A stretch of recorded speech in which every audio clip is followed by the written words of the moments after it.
The town of Caldwell Hollow woke slowly, the way old things do, reluctantly, with a groan buried somewhere beneath the fog. Dawn had not fully committed to arriving. The sky above the valley was the color of a bruise healing in reverse, purple fading into gray fading into something almost white. Birds sat motionless on wire fences. The creek at the edge of the road barely moved. It was the kind of morning that held its breath. And through it, before the baker lit his oven, before the schoolhouse bell, before a single curtain was drawn aside, she walked. Her boots met the gravel road with a sound like a slow, patient drumbeat. Her arms swung at her sides, those arms, wide at the forearm, rope-veined, brown from every season the sun had ever thrown at her. Her shoulders carried the posture of someone who had learned long ago that the world would not move for her, and so she had simply learned to move through it. A canvas bag hung from one fist, a coil of rope from the other. She did not look left or right. She walked the way rivers walk, forward, always forward, because stopping was not a thing the river knew how to do. Her name was Mara Dunne, and Caldwell Hollow, every cracked shutter and weather vane of it, breathed differently when she was near. Nobody remembered exactly when the trouble with Mara had started. It was one of those town feelings that had simply always existed, passed between neighbors the way cold is passed in winter, without intention, without blame, almost tenderly. She had come to Caldwell Hollow 11 years ago on the arm of a man named Curtis Dunne, a broad-shouldered charmer who could make a room laugh on command. Curtis was wanted. Curtis was loved. Curtis was the kind of man who got hired before he finished his sentence, who got invited to the table before he asked. Mara was not that kind. She was too large, people said, not in meanness exactly, but in the casual cruelty of observation. Too wide across the back. Too quiet except for when she wasn't, and then somehow too direct. She had a habit of looking at people too long, of saying what she meant with no softener and no apology. Women at the market moved their baskets. Men at the hardware store pretended not to see her. Curtis left in the 3rd year. Nobody was surprised. Some were quietly relieved, as though a thing they had been waiting for had finally resolved itself. He took the horse, the savings tin, and the last of whatever warmth Mara had kept visible. After that, she moved to the edge of the valley, to a small stone house that crouched against the hillside like it was ashamed to be seen. She planted a garden.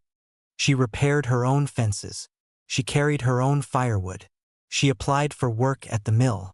The foreman looked at her hands, the only time anyone looked at her hands with any interest, and told her they weren't hiring. She applied at the granary. The elder, a man named Hosea Pratt with white mutton chop sideburns and the permanent expression of someone smelling something unpleasant, told her the position required someone with experience. She had more experience than any man who had ever held the role. He hired a boy of 19 the following Tuesday. She stopped asking. She stopped waiting. She kept walking her road before sunrise, when the town was asleep and could not practice its forgetting. It was the Bremer girl who changed the first thing. February was still holding the valley by the throat when it happened. The creek had iced at the edges but ran black and fast at the center, swollen with snowmelt from the ridge. Mara was crossing the low bridge with a bag of grain when she heard the sound. Not quite a scream, not quite a splash. Something between. Lena Bremer was 7 years old and had chased a red scarf into the water. The scarf was gone almost instantly. Lena was not. She clung to a half-submerged root, her fingers white, her mouth open in a shape that could not produce sound because the cold had taken it. 6 adults stood on the bank. A man named Garrett took one step toward the water and stopped. A woman pressed both hands to her mouth. Someone said they should get rope. Mara was already in. She did not calculate. She did not perform. She moved the way muscle memory moves, the way a body moves when it has spent a decade doing hard things without applause. The water hit her like a wall of ice. She felt the cold enter her ears, her collar, the backs of her knees. Her boots filled. She pushed. Hand over hand on the muddy bottom, she reached the girl in 4 seconds and closed both arms around her, those arms, and she pulled. The root came half out of the bank. The current grabbed them both. Mara planted one boot against a submerged stone and she heaved. the kind of effort that makes blood vessels rise in the throat, and they came up, together, gasping, onto the frozen mud of the bank. Lena coughed water and cried. Mara knelt in the mud and held her until the crying slowed. When she looked up, the 6 adults were watching. Nobody moved toward her. Nobody reached out a hand to help her stand. She rose on her own. She always did. She passed the child to her mother, Cora Bremer, who pulled Lena in with a sob and turned away without a word. And Mara walked home in her wet clothes and her wet boots, alone in the February cold, while the town returned to its day. No one said thank you. No one came. She noticed the signs 3 weeks later. She was cutting wood on the northern slope. Her land edged up that way, where the old logging trails turned to scrub, when she heard the silence. Not the usual silence of early morning. A different silence. Oppressed silence. The kind that meant something had moved through recently and everything small and sensible had taken cover. The trees at the top of the ridge had broken wrong. Not snapped by weather, twisted, like something had dragged itself between them. Ash on the soil that had no business being there, still faintly warm when she pressed 2 fingers to it. The birds had been gone from that northern line for 4 days. She had noticed that first, the way she noticed most things, quietly without telling anyone. She told someone now. She walked to the elder's house on a Tuesday morning with mud on her boots and her observations in a careful, factual row. Hosea Pratt listened to her from his porch chair, arms folded over his belly, face arranged into the expression he reserved for conversations that were wasting his time. "It's probably hunters," he said, "from over the Teal County line. There are no tracks," she said. "No casings. No camp remnants." "Mara," he said her name like a small sigh. "I appreciate your concern." He went inside. The door closed with a quiet and definitive click. She stood on his porch for a moment. The wind came off the ridge, and it smelled faintly, very faintly, of smoke. She went home. She began to prepare. She sharpened tools. She filled her water barrels. She walked the ridgeline every evening, and she watched, and she said nothing more to anyone, because she had learned, in 11 years, exactly how much her words were worth in Caldwell Hollow. Lena came on a Thursday. Mara heard the knock and opened the door to find the girl standing on her step with both hands behind her back and snow on her boots. She was wearing a coat 2 sizes large, and she had her mother's brown eyes and the specific gravity of a child who has decided to do a brave thing and is now committed to it. "I wanted to say thank you," Lena said. "For the river." Mara looked at her for a long moment. "How did you find this house?" "I followed your footprints." Mara stepped back from the door. Lena came inside. She stayed 3 hours. She looked at everything. The dried herbs on the ceiling hooks, the hand-drawn maps pinned to the wall, the enormous coil of chain in the corner that most adults would have found alarming but that Lena found interesting. She asked questions without cruelty and listened to the answers without impatience. She was 7 years old, and she had the complete, open attention of someone who has not yet learned to pretend. Mara found herself answering, slowly, carefully, the way you lower a bucket into a well you haven't used in years. Lena looked at her arms, the scarred, thick, veined arms, and said, "Did it hurt, going in the water?" "Yes." "Why did you do it then?" Mara was quiet for a moment. "Because you were there." Lena nodded like this was the most reasonable thing she had ever heard. And she came back the next Thursday, and the one after, while outside, on the northern ridge, the dry season was settling into the valley like an unwelcome guest who intended to stay. The creek slowed. The soil cracked in long pale lines. The air began to taste of dust and latent heat. Mara watched the ridge every evening. The sky above it had begun to hold a color she did not trust. The color of something coming. Came on a Wednesday. She smelled it first, before the bell, before the shouting, before the orange light crested the ridge. The wind shifted in the night and brought it, thick, rolling, the smell of the world on fire. She was dressed and outside before the first scream crossed the valley. The wildfire hit the northern tree line like a curtain torn aside. It was fast, the kind of fast that removes thought from the equation entirely. Fueled by 3 months of drought and driven by a wind that had apparently decided to be catastrophic about it. The fire moved down the slope in a solid, roaring wall. Sparks rode ahead of it, landing on dry rooftops, on haystack covers, on the wooden awning of the feed store. The town broke open with panic. The men at the water pump station found the main coupling rusted solid. 8 men. Wrenches. Hammering. The coupling did not move. Garrett, the same man who had not entered the creek in February, was red-faced and shouting contradictory instructions. The supply wagon loaded with oil drums sat in the center of the main road, having been pulled there to help and now positioned perfectly to become a disaster. It had begun to smoke at the undercarriage from an ember. In 4 minutes, maybe less, it would ignite. People were running. Children were crying. The Halverson barn at the edge of the road was already burning at the roof, and there were animals inside. Mara could hear them, and she could see the shape of an old man who had gone in and not come back out. Mara ran. She hit the supply wagon first. She got behind it. Just behind it, boots planted wide, hands braced against the wood, and she pushed. The wagon didn't want to move. The wheels had locked in a rut. She pushed harder. Something in her shoulder said no in a very loud voice, and she pushed through that too. The wagon groaned. Moved. She got it rolling toward the dirt lot off the road, away from the buildings, and when it gained momentum she drove it forward until it was clear, and then she let it go. The undercarriage caught fully a moment later. In the dirt lot, away from everything. The explosion was loud but contained. She was already at the fence line. The old cedar post fence ran along the northern edge of 3 properties, dry as matchsticks, perfectly positioned to carry the fire from the ridge into the heart of town.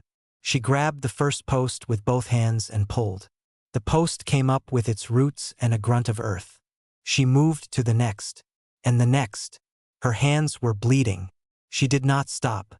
She pulled 12 posts in 90 seconds, and when the fire reached where the fence had been, it found a gap, a break, a fire break, and it faltered there, separated from the fuel it needed.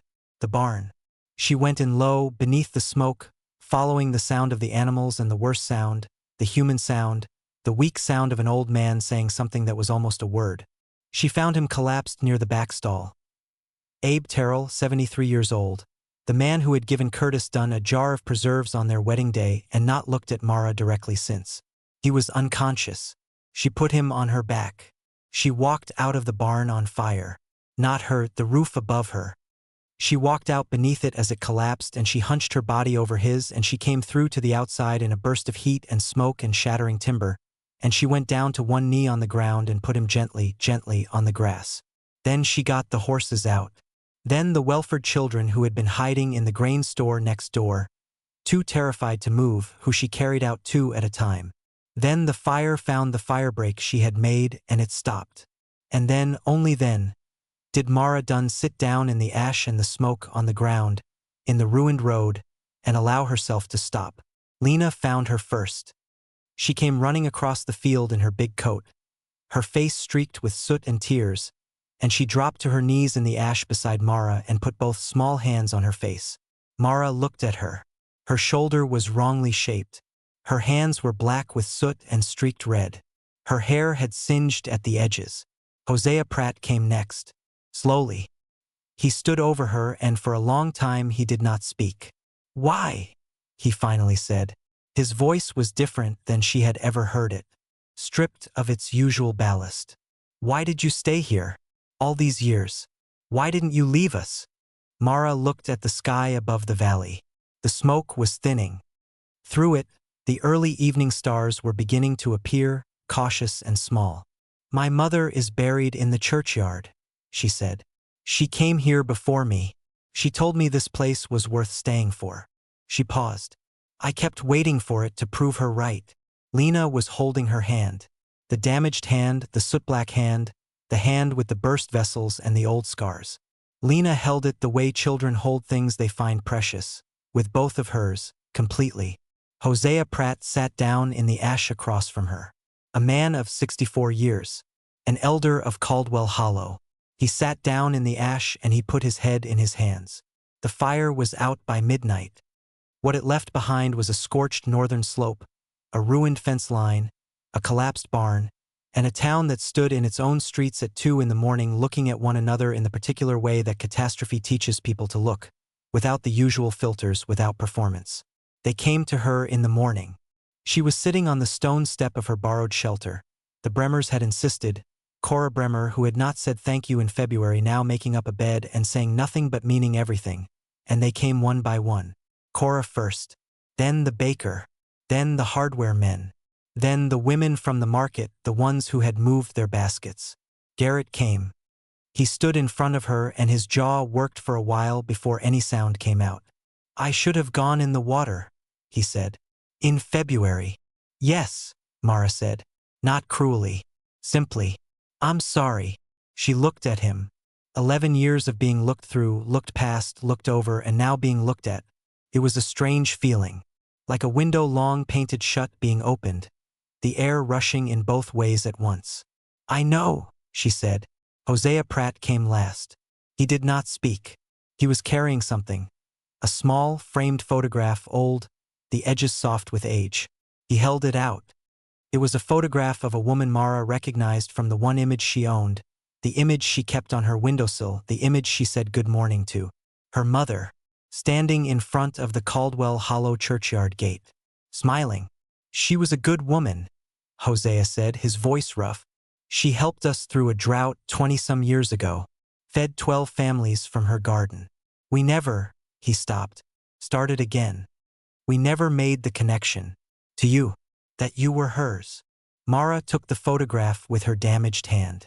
She did not cry, but something in her face shifted, the way a landscape shifts when the clouds finally move and the light falls where it hasn't fallen in a long time. They held a gathering 3 weeks later. Not a ceremony exactly. Caldwell Hollow was not a place that did things grandly. It was more like the town simply gathered, in the way that communities gather when they are trying to do something and don't quite have the words for it yet. The baker made bread. Someone brought chairs from the church. The repaired barn frame stood on the hill, golden and new in the late afternoon light. Mara came. She stood at the edge of the gathering the way she had always stood, slightly apart, not quite belonging, old habit. Lena pushed through the crowd and found her there. She took Mara's hand, the scarred hand, and she held it up in front of everyone, not dramatically, not like a performance, just the way you hold something up when you want people to see what you see. And she kept holding it. People looked, and for the first time in 11 years, Mara Dunne did not pull away. She stood in the light of the late sun with the girl's hand in hers, and she let herself be seen. Let the valley see her. Let the town, this town, her mother's town, the town that had taken so long to deserve its own story, look at her without the usual distance between the looking and the seeing. The mountains above Caldwell Hollow had gone amber in the evening light. A hawk turned slow circles in the warm air above the ridge. The new barn frame threw a long shadow across the field, and children ran through it, in and out of shade, laughing at nothing in particular. Mara looked at all of it, and quietly, very quietly, somewhere deep and long buried and patient as a river, something that had been waiting for 11 years finally, gently, came to rest.